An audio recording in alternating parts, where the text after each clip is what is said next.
오늘 살펴볼 인물은 이사야입니다. 지난주에 이제 히스기야 왕에 대해서 우리가 공부를 했습니다. 첫 화면 열어주시기 바랍니다. 그 히스기야 왕을 소개할 때 연대표를 보여드렸는데요. 이사야 오늘 선지자의 활동 시기하고 일치를 합니다. 사실 이사야가 좀 더 나이가 많죠. 저기 보면 이사야가 어디에 걸쳐 있냐면 우시야 왕이 죽던 해에 이제 소명을 받았거든요. 우시야 왕은 유대 역사에 있어서 상당히 오래 통치한 왕이에요. 52년 통치를 했는데 아주 선정을 행했습니다. 그래서 처음에 출발이 아주 좋았고요.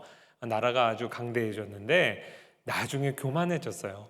그래서 사울 왕이 범했던 죄, 내가 제사장 하는 역할을 하지. 그래서 이제 분향을 했다가 왕 마치 오늘날 상권 분립처럼 절대로 넘어서는 안 되는 선이 있거든요. 근데 왕이 제사장의 역할을 한 것을 하나님께서 크게 벌을 주셔서 이제 한센병에 걸리게 돼요. 그러니까 왕이 한센병에 걸리니까 어떻게 돼요? 별궁에 따로 격리돼서 한 8년에서 10년 동안 따로 지내면서, 물론 그때 이제 하나님이 많이 낮추시고 회개를 받아내셨겠죠. 자기의 아들 요담이 이제 통치를 하게 됩니다. 그리고 지난주에 우리가 배웠던 아주 악한 왕이죠. 아하스. 그 아하스 왕이 아시리아를 이제 의지하면서 하나님을 의지하지 않아서 이사야 선지자에게 이제 크게 책망을 받게 됩니다. 이사야가 그 아하스 왕 때 아마 은둔하는 시기를 좀 보냈다고 판단을 해요. 이제 학자들이 볼 때 한 16년 정도 그렇게 아하스 통치 기간을 보내다가 히스기야 통치 때 그래도 아주 보람되고 기쁜 이제 기간을 보내죠. 29년. 그런데요, 히스기야 왕도 그렇게 훌륭한 왕이 병 낫는 체험까지 다 했는데 이제 마음이 또 교만해져서 하나님 의지 안 하고 바벨론 의지하려고 했다가 이제 이사야 선지자를 통해 이 유다 나라마저도 바벨론에게 이제 사로잡히게 될 것이라는 예언을, 뼈아픈 예언을 하게 되죠.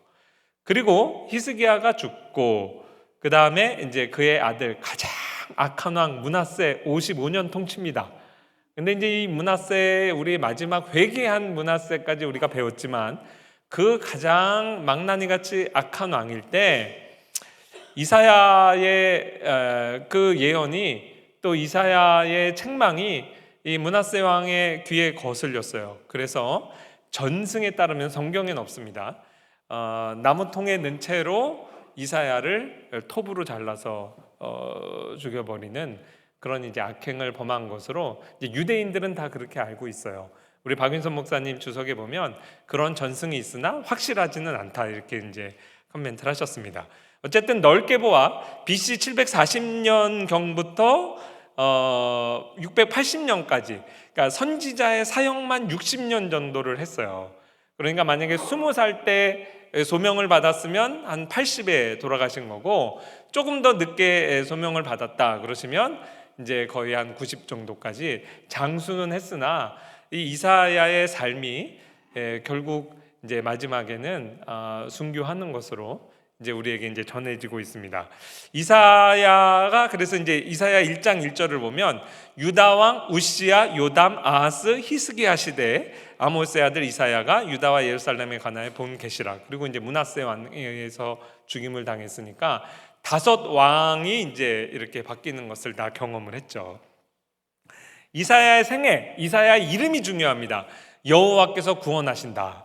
이사야라는 말 자체가 이스라엘에게 주신 하나님의 위로였어요. 하나님의 구원이라는 이제 뜻을 갖고요. 우리 오전에 결혼 굉장히 중요하다고 그랬죠? 결혼했습니다. 이렇게 하나님께 온전히 헌신된 사람인데, 로마 천주교의 신부처럼 그렇게 산 게 아니라 결혼했어요. 근데 그 이사야 8장 말씀에 이렇게 보면 그 아내를 가리켜서 여선지자라는 표현이 나와요. 그래서 아마 선지자 아내와 결혼했을 것이라는 이제 추측도 있고요. 아들 둘 이름이 기록되어 있는데 스알야숲 먼저 기록된 아들의 이름은 남은 자가 돌아오리라. 이것은 바벨론에 사로잡혔다가 포로 귀환을 의미하는 걸 수도 있고, 또 하나님이 이렇게 야단치시는 그 음성을 듣고 회개하고 돌아오는 것을 이제 가리킬 수도 있어요. 둘째 아들 이름이 마할살렐 하스바스라는 이름인데 무서운 이름입니다. 아수르의 침략이 곧 임박했다라는 것을 아주 가시적으로 보여주기 위해 아들 이름을 그렇게 지었어요. 노략질이 신속하고 약탈이 급속하다라는 이제 뜻입니다. 소명은 아까 말씀드린다시피 이제 이사야 6장에 기록된 그 유명한 말씀이죠. 우시야 왕이 죽던 해에 성전에서 환상을 봐요. 그때 스랍들이 하나님의 현존을 보고 화로다 나로 이제 망하게 되었다, 죽게 되었다 이러니까 스랍 중에 한 천사가 와서 입에다가 숯을 대고 이제 정결하게 됐으니 내 죄가 사해졌다. 그리고 누가 우리를 위하여 갈고 할 때 이제 내가 여기 있나이다, 나를 보내소서. 이 본문 말씀에 도전받아서 신학교에 많이들 옵니다. 그런데 그 소명이 너무 무거워요. 하나님께서 이사야를 파송하시면서 뭐라고 말씀하냐면 네가 아무리 가서 사역을 해도 이 백성들이 네 말을 안 들을 거야. 듣기는 들어도 깨닫지 못하고 보기는 보아도 알지 못할 거야. 그러니까 소명의 현장에서 파송하시면서 실패할 사역을 위해서 부름받은 거예요. 아니나 다를까 이사야의 외치는 소리를 듣고 회개하지 않습니다. 그래서 이사야가 경고했음에도 불구하고 결국 유다 나라가 망해서 바벨론으로 포로로 잡히게 될 것까지 이제 예언을 하게 되죠. 어떤 면에서는 실패하는 사역을 위해서 부름을 받은 아주 독특한 선지자죠. 그러니까 마음에 얼마나 그 무거움이 있겠어요. 그 이사야 8장 16절에서 17절 말씀 보면 그 아하스 왕이 이제 말을 안 들으니까 아마 이사야가 이때 은둔 기간을 보내면서 너는 증거의 말씀을 싸매며, 앞으로 예언이거든요. 예언 다 이루어진 다음에 이거 쓴 거 아니야? 이렇게 이제 오해받을까봐 아예 밀봉을 하는 거예요. 이렇게 되다가는 아수르에게 망하고 그 다음에 바벨론에게 포로로 잡혀가고, 그러나 하나님께서 포로에서부터 귀환시키실 것이다. 미래 일이죠. 그거를 다 예언을 쓴 다음에 제자들 앞에서 그거를 타임캡슐처럼 딱 봉해 놓은 거예요. 이렇게 되면 나중에 이 일이 다 일어났을 때 이사야도 죽고 정말 이사야를 통해 하나님께서 예언하신 대로 성취됐구나. 그러면서 이제 하나님의 말씀에 대해서 사람들이 믿을 거 아니에요.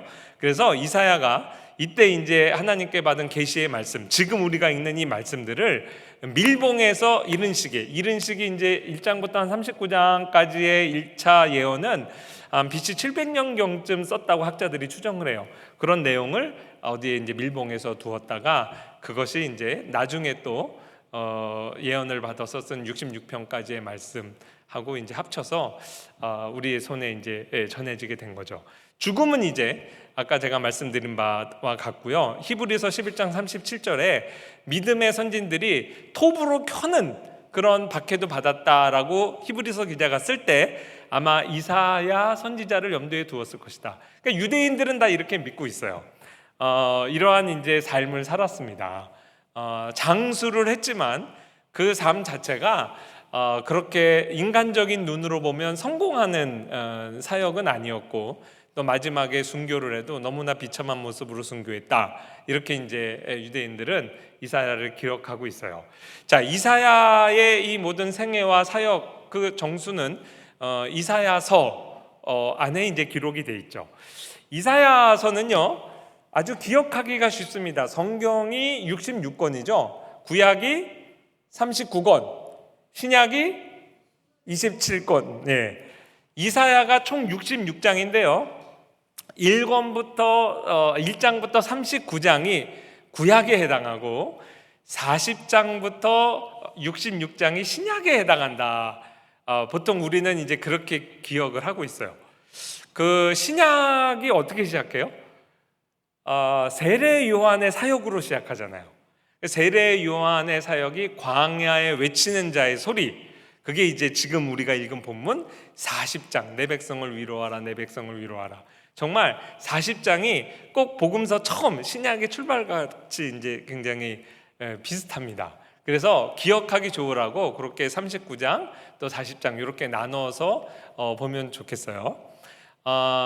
근데 이제 우리 박윤선 목사님께서 그 다른 학자들하고 조금 이제 다른 부분도 있는데 한 세 부분으로 나눠서 이사야서는 구성되어 있다. 그래서 1장부터 6장까지가 일종의 서론에 해당하고 그 안에서도 이제 삼중 서론이 있다. 이해가 돼요. 왜냐하면 6장에서 이사야가 이제 선지자로 소명을 받잖아요.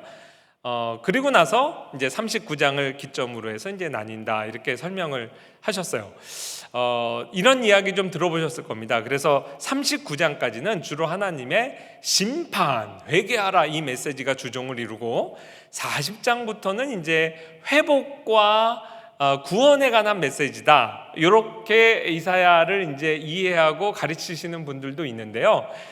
정직한 마음으로 이사야서를 1장부터 66장까지 읽으면 처음부터 끝까지 관통하는 주제가 있어요. 물론 하나님의 준엄한 심판을 예언하지만 이사야 1장부터 39장까지도 구약에 해당한다, 좀 준엄하다, 심판을 강조한다, 그 파트 안에서도 메시아에 관한 분명한 예언들이 있습니다. 그리고 하나님께서 당신의 백성을 용서하신다, 용서의 복음도 있고요. 그 다음에 이 메시아의 초림뿐만 아니라 재림, 그래서 정말 말일에 종말론적으로 하나님께서 이루시는 새하늘과 새 땅에 관한 계시가 1장부터 39장에도 기둥과 같이 흘러요. 그게 그러니까 1장부터 66장을 무자르듯이 딱 자를 수 없고 그게 쫙 관통하는 주제예요. 예를 들어 한두 구절씩만 제가 읽어드릴게요. 오라 우리가 변론하자. 너희 죄가 주홍 같을지라도 눈과 같이 이어질 것이요 진홍같이 붉을지라도 양털같이 이게 되리라. 1장부터 그렇게 하나님이 우리의 죄를 용서하시겠다라는 용서가 선언되고요. 2장에 보면 말이래, 이게 이제 메시아의 시대, 초림의 시대부터 시작해서 새하늘과 새 땅, 종말론적인 완성까지를 다 이야기하는 개념입니다. 그렇게 되면, 그때가 되면 만방이 다 하나님에게로 나온다. 지금 우리의 시대죠. 유대인의 복음이 아니라 전 세계인을 위한 복음이잖아요. 그래서 이 복음 앞에 하나님의 택한 백성이 민족과 인종을 초월하여 다 나오는 이 교회의 시대를 우리가 살고 있잖아요. 이것을 이제 예언을 했고요. 그 다음에 일부의 시작점에서 그 유명한 말씀 7장 14절, 그러므로 주께서 친히 징조를 너희에게 주실 것이라. 보라, 처녀가 잉태하여 아들을 낳을 것이요 그의 이름을 임마누엘이라 하리라. 이게 이제 메시아에 관한 아주 분명한 동정녀 탄생에 관한 예언이죠. 그 다음에 9장에 가면 한 아기가 우리에게 낳고 한 하늘을 우리에게 주신 바 되었는데 그 이름이 모사라, 기묘자라, 전능하신 하나님이라, 영존하신 아버지라, 평강의 왕이라. 메시아에 관한 분명한 예언이 나오죠. 11장 10절, 그날에 이새의 뿌리에서 한 싹이 나며, 메시아죠. 이 메시아의 시대에 열방이 그에게 나올 것이다. 이게 지금 40장 이후의 메시지가 아니라 구약에 해당한다는 39장에도 이 메시아, 종말론적인 하나님 나라의 도래, 이거를 이렇게 일관성 있게 이야기하고 있어요. 그리고 이제 40장에서는요, 내 백성을 위로하라. 오늘 설교 제목인데 무엇으로 위로를 할 것이냐, 결국 포로 귀환. 그러나 포로 귀환이라는 역사적 사실에 끝나지 않고 66장에 보면 내가 새 하늘과 새 땅을 짓겠다, 그 다음에 새 일을 행할 것이다. 이게 다중적인 의미죠.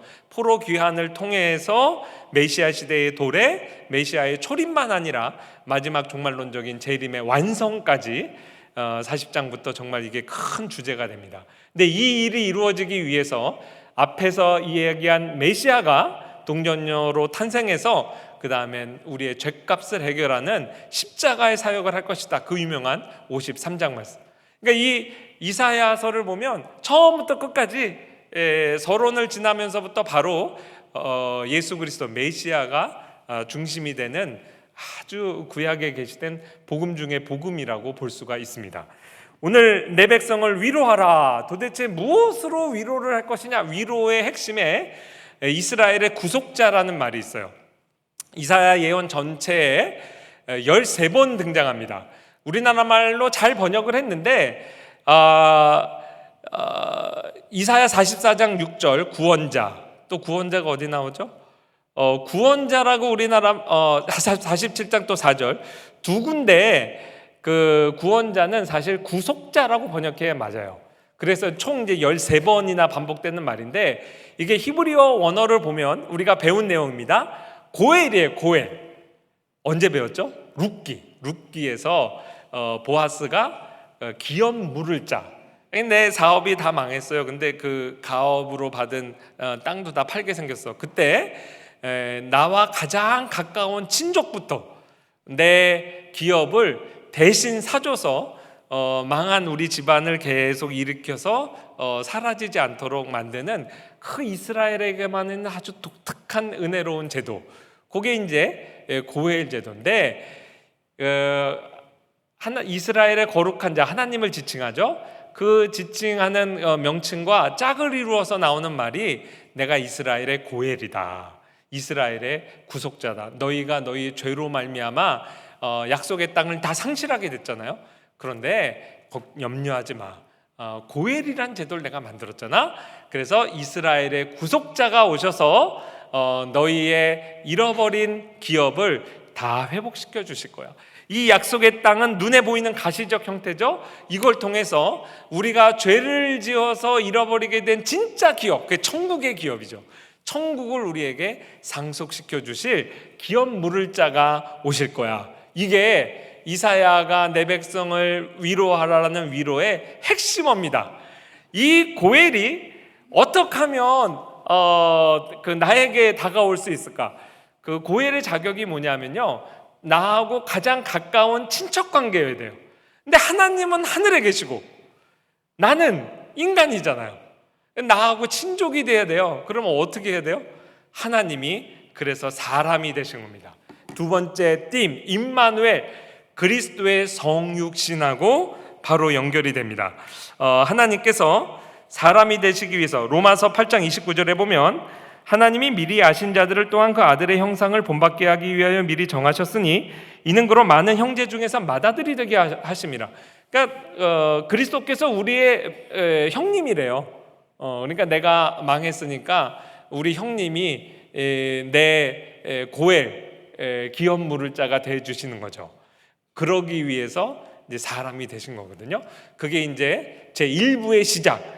그러므로 주께서 친히 징조를 너희에게 주실 것이라. 보라, 처녀가 잉태하여 아들을 낳을 것이요 그의 이름을 임마누엘이라 하리라. 히브리의 원어에 보면 알마로 되어 있습니다. 알마는 히브리어에 이제 우리 네이버 사전 제가 찾은 거예요. 두 가지 의미가 다 있어요. 첫 번째는 처녀란 말, virgin이란 말이 있고, 두 번째는 그냥 young lady. 그러니까 여기 보면 이제 막 결혼한, 그러니까 신혼 부부의 젊은 세대를 가리켜서도 알마란 말을 쓴대요. 그러니까 그 알마란 말 자체가 처녀라는 말도 있지만 사실은 결혼한 젊은 섹시 뭐 이런 이제 뜻도 있는 거예요. 그런데요, 요것과 관련해서 제가 동영상 하나를 이제 준비를 했는데, 예전에 제가 클리프 넥틀이라는 사람 잠깐 예화를 쓴 적이 있는데 혹시 기억하세요? 93년도에 미국의 이제 일리노이 대학에 제가 교환학생을 갔는데, 그 클리프 넥틀이라는 사람이 캠퍼스를 방문한다고 막 방방곡곡에 이렇게 포스터를 붙여놨어요. 저 사람은 뭐 하는 사람인가 봤더니 길거리 전도자예요. 근데 이 사람이 전도하는 방식이 굉장히 독특해요. 말싸움을 해요. 그래서 주로 미국의 아이비리그 대학을 돌아다니면서 캠퍼스에서 기독교에 관해서 아무거나 질문해봐라. 거기는 이제 에이티스트들도 있고 무신론자도 있고 그다음에 뭐 이슬람, 유대인 뭐 많은 사람들이 모여 살잖아요, 미국에. 그런데 기독교를 싫어하고 공격하는 사람들의 모든 질문을 받아서 그 자리에서 답해주면서 복음을 신실하게 전해요. 그러니까 이제 저희 캠퍼스에서도 왔는데 미국은 그런 토론 문화가 이렇게 형성된 게 저는 되게 신기하더라고요. 교수님 이렇게 강의하러 가다가도 멈춰 앉아가지고 거기서 막 토론도 하고, 질문하라고 하면 또 질문을 진짜 많이 해요. 이만큼 여러분보다 더 많은 숫자들이 이렇게 모여요. 그냥 아무거나 질문해, 아무거나. 그럼 그 아무거나를 답을 하면서 이제 복음을 전하고 이제 그렇게 한번 이슈가 됐잖아요. 복음에 대해서 더 잘 듣기 원하면 오늘 저녁 집회에 나와라. 그러면 클리프 넥들이 이제 전도를 해요. 근데 진짜 말을 잘하더라고요. 그래서 그게 저는 굉장히 인상적이었는데 우연히 지난주에 이분이 93년도니까 30년 전이잖아요. 지금도 이 일을 하고 있어요. 그래서 놀랍다. 놀랍고 유명한 무신론자들하고도 지금도 토론하고 그러더라고요. 유튜버도 하고요. 이 사역을 이분의 아들이 있어 똑같이 생겼어요. 그 아들이 이어서 또 대를 이어서 하더라고요. 굉장히 재미있어요. 근데 지금 제가 그 현장감을 좀 이렇게 느끼게 하기 위해서 짧은 한 2분짜리 영상을 보여드릴 텐데 이슈가 뭐냐면 미국 대학가에는 특히 유대인들이 많아요. 그래서 이제 이사야 7장 14절 오늘 이제 이 말씀을 유대인들이 어떻게 오해를 하고 있냐면 원래 히브리어의 알만을 이제 기독교가 이제 교리를 만들면서 동정녀 탄생 교리를 만들면서 자기네들의 유대교 경전에 나오는 이 부분을 일부러 오역했다는 거예요. 그래서 마태복음을 막 쓰면서 원래 의미는 그냥 영 레이디 젊은 여자가 애를 낳을 것이다 였는데 그거를 일부러 처녀로 바꿨다는 거야. 그래서 기독교가 그렇게 구약 성경 유대인의 경전을 의도적으로 이렇게 곡해하면서 자기들의 교리를 만들었다. 우리나라에는 유대인이 별로 없지만 사사건건 성경 해석 갖고 수업 시간에도 유대인들이 아주 신랄하게 질문하고 막 토론이 일어납니다. 근데 이제 그 장면에 대해서 이 클리프 넥들이 목사님인지 잘 모르겠어요. 이분이 전도자가 이렇게 대답을 합니다. 한번 들어보세요. 영상을 한번 출력해 주시면 좋겠어요. 아주 젊었을 때, 그러니까 제가 30년 전에 봤던 딱 그때 옛날 그 필름인 것 같아요. 혹시 출력이 안 되면? So your point is, here, Cliff, is the classic example of Christians twisting the Old Testament to suit their desire to make Jesus born of a virgin. Right. 제 생각에는 아마 like 이 he's 친구가 fulfilling 유대인 Isaiah 같아요. 7:14. Right. 아닐 Through 수도 the 있어요. original, I'm assuming this would have happened, of course, during the Council of Nicaea or various councils they had during the later years of the Roman Empire when they translated the Bible. Okay, good. So your point is, in the 300s, the 400s, the 500s, these Christians with their agenda, we've got to make Jesus fulfill this Old Testament prophecy. Right. We're going to take Isaiah 7:14, which clearly talks about a young lady, and we're going to twist Isaiah 7:14 Right. in order to communicate virgin so that we can show that indeed Jesus born of a Virgin Mary fulfills this prophecy. Right. 여기까지는 제가 Everybody 지금 understand? We all 설명드린 got this 내용. straight, right? Good. I have a question for you. If what you say is true, Right. then why in the Septuagint, which was the Greek translation of the Hebrew Old Testament, translated by Greek-speaking Jews, Right. 180 BC, Okay. why did they translate Isaiah 7:14 into the Greek word virgin? Maybe it was their mistake. Oh, baloney. But what I would say, Total baloney. what I will say is That's intellectual. Now, come on, buddy. You were trying to shoot straight with me. Don't start waffling on me like that. You know I'm getting real intense. You're setting me up beautiful.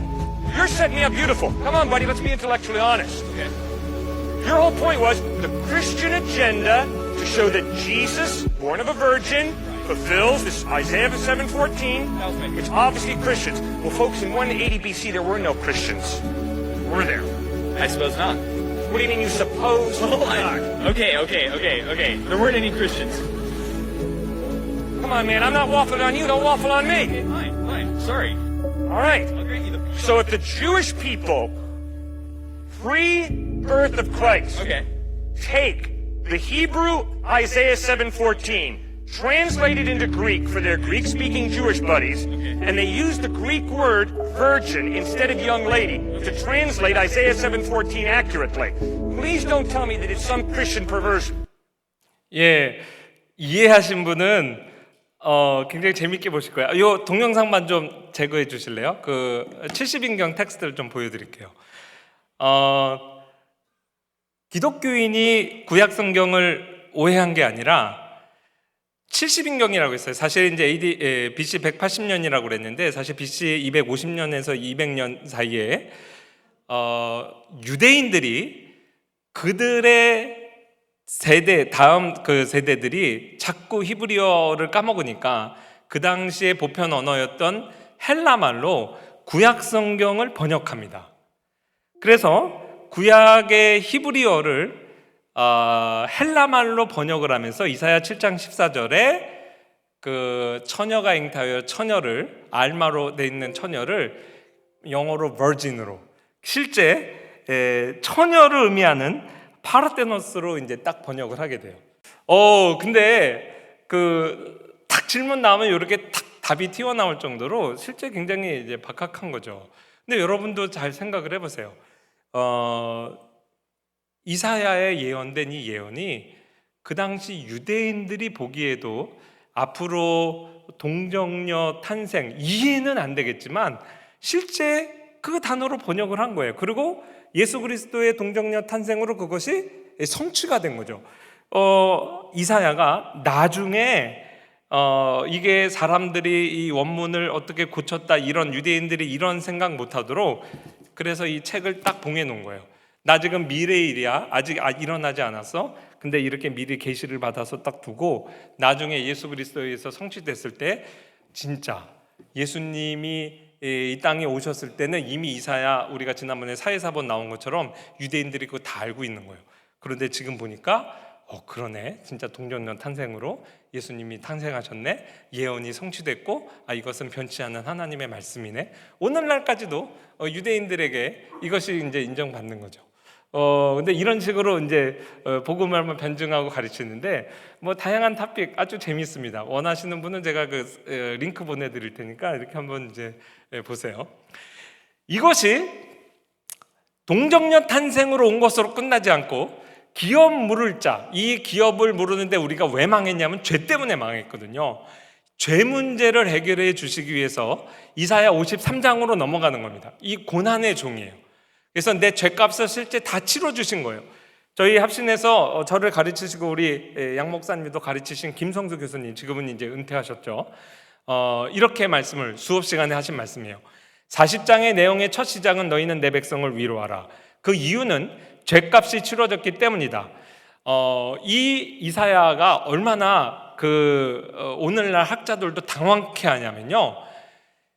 고레스 왕이라는 페르시아 왕, 지금 아시리아 시대에 살고 있는데 바벨론 포로가 있고 바벨론 제국을 망하게 하고 페르시아 때 고레스 왕이 해방령을 내려서 이 유대인들이 다 해방돼서 와서 예루살렘 두 번째 성전을 짓거든요. 그 앞으로 올 페르시아 왕 고레스라는 이름까지 예언서에 기록돼 있어요. 그래서요 자유주의 신학자들이 당황하는 거예요. 어떻게 BC 700년 전쯤 살았던 이사야가 고레스라는 이름까지 알겠냐. 그래서 우리가 아는 이 이사야를요 갈기갈기 찔러놨어요. 그러니까 1부, 2부, 3부가 있어서 처음 1장부터 39장까지만 이사야가 썼고 나머지 40장부터 45장, 55장부터 66장까지는 후대에 그거를 쓴 거다. 왜? 어떻게 고레스라는 이름까지 알아? 이거는요 성경을 하나님의 예언이란 거 영감된 말씀을 모르고 하는 거예요. 그런 말 할까 봐 이렇게 미리 봉함해 놓은 거예요.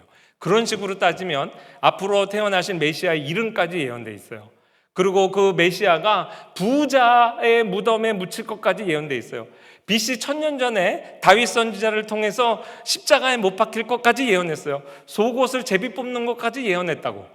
그래서 존 로크라는 계몽주의의 정말 대표적인 그 학자가 The Reasonable Christianity를 주장한 사람이에요. 이 기독교를 합리화해야 된다. 그 존 로크라는 사람조차도 구약의 예언이 신약에 성취된 것 보면 기독교의 진정성을 알 수 있다. 그 예언과 성취에 설득이 됐어요. 그럴 정도예요. 자유주의 신학자들의 말을 그래서 뭐 귀 기울일 필요가 사실 없습니다. 그래 유대의 전승에서는 왜 고레스 왕이 이스라엘을 그렇게 해방했느냐?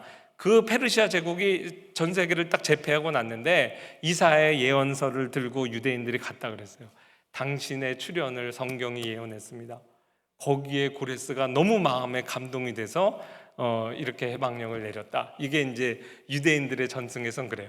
어느 정도 설득력이 있다고 봅니다. 그래서요, 이 고레스라는 언급 때문에 예루살렘의 회복이 정치적 물리적 자유라는 인상을 주지만 이사야는 이스라엘의 근본 문제는 죄라는 사실을 강조한다. 이스라엘을 진정 손박하고 있었던 세력은 죄인 만큼 이스라엘의 근본적인 해방과 구원은 죄로부터의 해방이요 구원이다. 이스라엘의 근본적인 원수는 죄이며 예수 그리스도의 속죄는 죄로부터 해방인 만큼 근본적 자유를 주는 구원이다. 이스라엘의 참된 해방은 아수르나 바벨론으로부터의 해방이 아니요 죄로부터의 해방이다. 이 근본적 해방 이외의 정치적 해방은 부차적인 문제다. 그래서 고레스도 하나님의 종으로 묘사되거든요. 근데 이 고레스와 정말 하나님의 종, 고난의 종으로 오신 그리스도와의 관계는 하나님께서 고레스를 통해 사로잡힌 땅에서 돌아오게 한 것은 궁극적인 구원이 아니요 예수 그리스도의 완전한 구원의 상징이요 예표였다. 고레스는 진정한 의미의 구원자가 아니고 참 구원자 예수 그리스도의 예표적 인물에 불과했다. 자, 이사야 53장. 예수 그리스도 앞으로 고난의 종이 와서 당할 십자가의 고난을 너무나 디테일하게 누가 읽어도 이건 그리스도에 관한 것이다 라고 유대인들도 인정할 만큼 이 예언을 이사야에게 주신 거예요. 그래서요, 이것도 작년인가 소개했었죠. 메시아닉 주 운동. 오늘날 미국에 있는 유대인들 중심으로 많은 유대인들이 예수 그리스도를 메시아로 인정하고 돌아오는 운동이 일어나고 있어요. 그거를 이렇게 주도하고 있는 미치 글레이저라고 하는 이 사람도 유대인이죠. 이 유대인들을 전도하는 것은 전도 폭발도 아니고 사형리도 아니고 그냥 브릿지 전도도 아니에요. 그냥 유대인 놓고 이사야 53장을 읽힌대요. 자기들의 경전이잖아요. 그리고 누가 떠오르냐? 대부분은 저는 예수 안 믿어요 이러지만 그 중에 상당수는 이거는 예수 그리스도네요. 그래서 회심하고 돌아온 거예요. 그러니까 이사야의 예언의 사역은 지금도 계속되고 있습니다. 그 예언이 성취돼서 유대인들의 마음을 움직이는 거예요. 예수님이 십자가에 돌아가시기 전에 600년도 더 전에 700년 전에 이사야를 통해 예언된 그 고난의 종이 우리의 예수 그리스도다. 그것만 있으세요? 우리가 마태복음 보일 때 배웠죠. 마태복음 안에만 예수 그리스도의 모든 사역이 이사야 예언의 성취 대부분이었어요. 그래서 마치 어떤 느낌이냐면 예수 그리스도의 3년 공생의 무대에서의 모든 행동 일거수일투족이 대본대로 하는데 그 대본이 이사야서 텍스트였어요. 그래서 이사야의 예언이 예수 그리스도에서 얼마나 성취되고 있느냐를 기록한 게 거의 마태복음의 주된 내용이라고 볼 수 있어요. 이사야 인간 이사야의 입장에서 얼마나 영광스럽겠어요. 자기는 비록 나중에 톱으로 켜지는 그런 순교를 당하고 실패하는 사역을 그 당대엔 한 것 같지만 이사야가 천국에서 얼마나 많은 위로를 받았겠어요. 야, 나를 통해서 하나님이 이렇게 예언하셨는데 하나도 땅에 떨어지는 게 없구나. 그 이사야가 위로의 선지자잖아요. 하나님이 이사야를 먼저 위로하셨다고 봐요. 물론 그 먼저는 시간을 초월했죠. 지금 죽어서까지 받은 위로라고 봅니다. 오늘 적용은 하나인데요. 하나님께서 하나님의 백성을 위로하라고 이사야를 파송합니다. 내 백성을 위로하라. 그리고 우리가 읽지 않았지만 바로 다음 구절에 나오는 말씀이에요. 말하는 자의 소리여 이르되 외치라. 대답하되 내가 무엇이라 외치리까? 하니 이르되 모든 육체는 풀이요 그의 모든 아름다움은 들의 꽃과 같으니 풀은 마르고 꽃은 시듬은 여호와의 기운이 그 위에 불미라. 이 백성은 실로 풀이로다. 풀은 마르고 꽃은 시드나 우리 하나님의 말씀은 영원히 서리라. 정말 장수한 이사야가 업앤다운이 얼마나 심했겠어요. 우시야 왕, 요담 왕, 아하스 왕, 시스기야 왕, 므낫세까지 정권이 바뀌면서 업앤다운이 심했겠죠. 자기가 기대했던 우시야나 히스기야도 처음엔 선했지만 마지막에는 교만하여 야단 맞는 것도 보고 또 비록 살아서는 못 봤지만 므낫세 같은 그런 악한 왕이 결국 나중에 하나님 앞에 회개한. 그러니까 이 인생이요 다 흘러 지나가고 진짜 풀과 꽃과 같아요. 영원한 건 뭘까? 영원하신 하나님의 말씀만이 우리의 인생의 위로구나. 그거를 깨닫는 겁니다. 저희 아버지 투병하실 때요, 제가 뭐 재밌는 이야기 해드릴게요. 저희 아버지가 나중에는 이렇게 낮과 밤도 구분을 못 하셨어요. 그러니까 이제 우리 어머니가 당신 박사학위도 있는데 왜 이렇게 원래 당신 똑똑했잖아. 생각을 해보세요. 아무리 박사학위가 10개 있어도 나중에 늙어서 치매 걸리고 가족도 못 알아보고 이런 데 되면 이 지식이라는 것도 잠깐 머물다 가는 겁니다. 베토벤, 모차르트 정말 화려하게 음악의 어떤 천재란 얘기 들었어도 뭐 죽을 때는 그런 재능도 하나님이 다 걷어 가시는 거예요. 적신으로 왔다 적시로 가는 게 인생이죠. 근데 내 인생을 붙잡고 변치 않게 가는 건 오직 하나님의 말씀이다. 이게 이사야가 먼저 받은 그 위로예요. 그래서 하이델베르그 요리문답 제1문이 사나 죽으나 당신의 단 하나의 위로는 무엇입니까? 여기서 포인트는 죽으나예요. 왜냐하면 이사야가 받은 최고의 위로는 대부분 그가 죽어서 천국에서 받았을 겁니다. 내가 천국에 가서 봤더니 나를 통해서 예언하신 내용이 하나님이 사람이 되시고 그 모든 거 천국에서 얼마나 울었을까요? 이사야 53장 내용을 보면서 한마디 한마디가 정말 하나님에 의해서 이렇게 성취되는구나. 인간 왕들은 나를 무시했지만 하늘의 왕이 하나하나를 다 성취하시는구나. 하이델베르그 요리문답, 이게 우리 모두에게 주시는 위로죠. 오늘 포인트는 위로입니다. 나는 나의 것이 아니고 사나 죽으나 몸의 영혼이 모두 나의 신실하신 구주 예수 그리스도의 것입니다. 로 이제 시작하는 하이델베르그의 요리문답에 사실 자연식 기억나세요? 이 모든 성경 레퍼런스가 10곳이 나오는데 다 신약이에요. 이사야서는 단 하나도 없거든요. 근데 제가 이걸 다시 묵상을 했어요. 일주일 동안 묵상하면서 사나 죽으나 당신의 단 하나의 위로는 무엇입니까? 라는 거에 대한 답이요, 성경 66권 중에 이사야서 한 권만 내가 갖고 있다 해도 그 안에 레퍼런스가 다 있더라고요. 제가 대표적으로 지금 나는 나의 구주 내 것이 아니라 그리스도의 것입니다. 이사야서 43장 1절 야곱아 너를 창조하신 여호와께서 지금 말씀하시느니라. 이스라엘아 너를 지으신 이가 말씀하시느니라. 너는 두려워하지 말라. 내가 너를 구속하였고 내가 너를 지명하여 불렀나니 너는 내 것이라. 여기 이제 레퍼런스를 이렇게 닮았죠. 주께서 보배로운 피를 흘려 나의 모든 죄값을 치러주시고 마귀의 권세로부터 나를 자유롭게 하셨습니다. 이사야 53장 레퍼런스 닮으면 되죠. 우리는 다 양 같아서 그릇 행하여 각기 제 길로 갔거늘 여호와께서 우리 모든 죄악을 그에게 담당시키셨도다. 또한 하늘에 계신 나의 아버지의 뜻이 아니고서는 나의 머리카락 하나라도 나의 머리에서 떨어지지 않는 것과 같이 주님께서는 항상 나를 지켜주십니다. 내가 물 가운데 지날 때 내가 너와 함께 할 것이라. 강을 건널 때 물이 너를 침몰하지 못할 것이며 내가 불 가운데 지날 때 타지도 아니할 것이요 불꽃이 너를 사르지도 못하리니. 또 우리가 아는 이사야 41장 10절 말씀 두려워 말라 내가 너와 함께 합니다. 이거 우리를 보호를 약속해 주시죠. 실로 모든 것이 협력하여 나의 구원을 이룹니다. 내가 주님의 것이기에 주께서 성령으로 말미암아 내가 영원한 생명을 보증하시고 성령을 메시아에게 주신다. 주의 여호와의 영이 내게 내리셨으니. 그 다음에 우리 신자에게 주신다. 이사야 32장 15절 마침내 위에서부터 영을 우리에게 부어주시리니. 44장 3절 나의 영을 내 자손에게 부어주시리니. 땅에 행하는 자에게 영을 주신다. 그리고 지금부터 나의 온 마음을 다하여 기꺼이 주를 살도록 인도하십니다. 그와 목자같이 양떼를 먹이시며 어린 양을 그 팔에 모아 품에 안으시며 젖먹이는 암컷들을 온순히 인도하시리니. 그 다음에 이사야 63장 14절 여호와의 영이 그들을 골짜기로 내려가는 가축같이 편히 쉬게 하셨도다. 주께서 이와 같이 주의 백성을 인도하사. 이 모든 신약 복음의 내용이 이사야서 안에서 다 해결되는 거예요. 근데 마지막 하나, 나의 온 마음을 다하여 기꺼이 주를 위하여 살도록. 내 마음을 얻으시는 하나님. 이사야서 40장이 제2부에 처음 내 백성 위로하라잖아요. 이사야서 66장 제일 마지막 장이 위로로 끝나요. 너희가 젖을 빠는 것 같이 그 위로하는 품에서 만족하겠고 젖을 넉넉히 빤 것 같이 영광의 풍성함으로 말미암아 즐거워하리라. 어머니가 자식을 위로함 같이 내가 너희를 위로할 것이며 너희가 예루살렘에서 위로를 받으리니.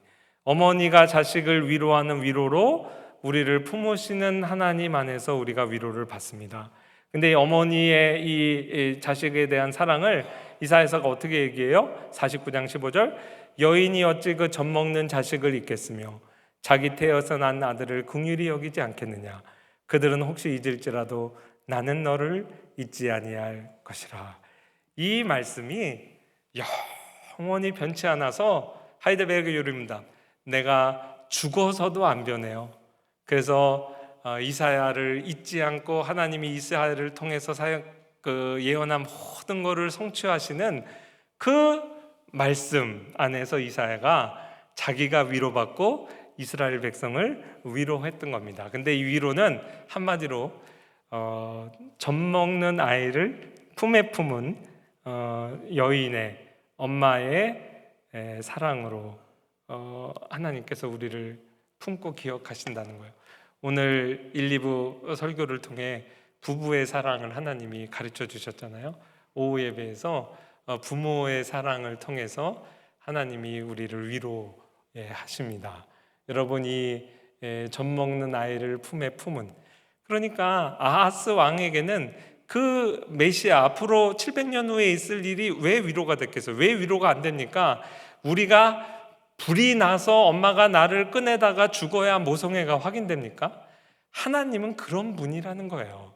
하나님은 우리를 너무 사랑해서 그냥 사람이 돼서 나 대신 십자가에 달리는 그거를 미리 예언한 거예요. 이게 하나님의 사랑이야. 이 하나님이 지금 너를 보호할 거야. 여러분 어떤 처지에 있든지 젖먹는 아이를 품에 품은 그 엄마의 시선과 마음으로 여러분을 기억하고 보호하십니다.